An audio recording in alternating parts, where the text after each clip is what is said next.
ஏய் என்னடா பிரச்சனை உனக்கு? நான் வேலை விட்டு நிற்க போகிறேண்ணா. நீ வேலைக்கு சேர்ந்தே 76 நாள் தான் ஆகுது, அதுக்குள்ளே வேலை விட்டு நிற்க போனால் என்னடா அர்த்தம்? உன்ன மாதிரி பசங்களாம் வேலை கடிச்சு வரீங்கடா, அப்புறம் உடனே வேலை விட்டு பயங்கரமாக பாலிடிக்ஸ் பண்ணுறாங்கண்ணா.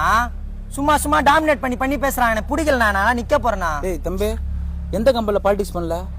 எல்லா கம்பெனியும் நடக்குது, எனக்கும் நடந்துருக்குடா.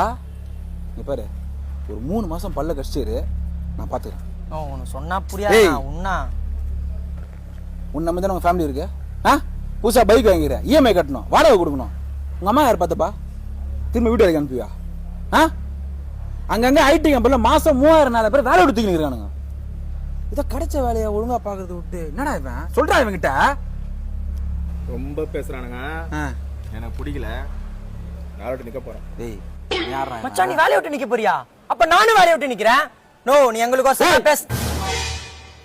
14 நாள் வேலை செய்யற நீ தான்டா குட்ட கலப்பி தாளம் உள்ள போய் 14 நாள் சமாளம் பேசு. 14 நாள் எதுக்கு 14 நாள் வேலை செய்யணும்? நீ எங்களுக்கு சம்பளம் தர மச்சான்? இந்த ஆளு எதுக்குடா நம்மள நாள் 14 நாள் வேலை செய்ய சொல்றான்? எதுக்கு 14 நாள் நீ சொல்லு. இருடா கத்தாயிரா. நீங்க 2 பேரும் எனக்கு தம்பி மாதிரிடா. நான் சொல்றேன், உங்களுக்கு புரியல, நான் சொல்றேன் முதல்ல கேளுங்க. ஒரு எம்என்சி, ஒரு ஐடி கம்பெனினா 90 நாள் அங்க வேலை செய்யணும். அப்படி வேலை செஞ்சாதான் ஒரு ப்ரொஃபஷன். அப்படி போனாதான் வெளியே உனக்கு வேலை கொடுப்பான், இல்லை உன மதிக்க மாட்டான்.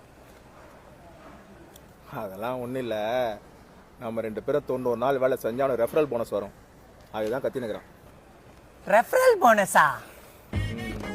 மச்சான், இந்த ஆள் நீ வரதுக்கு முன்னாடி என்னலாம் பேசினா தெரியுமா? அம்மா அண்ணா, குடும்பம் அண்ணா. மச்சான் கொஞ்ச நேரத்துல அண்ணமே பேசி என்னையே ஃபீல் ஆகிட்டான் மச்சான். ஏய் எச்சக்கல நாயே, ரெஃபரல் போனஸ்க்கு அவ்வளவு பேசுன? சரி விடு. நான் சொல்றது கேளு. நீ 14 நாள் வேலைக்கு வாடா. நீ வேலைக்கு மட்டும் வாடா. நான் பஞ்சில்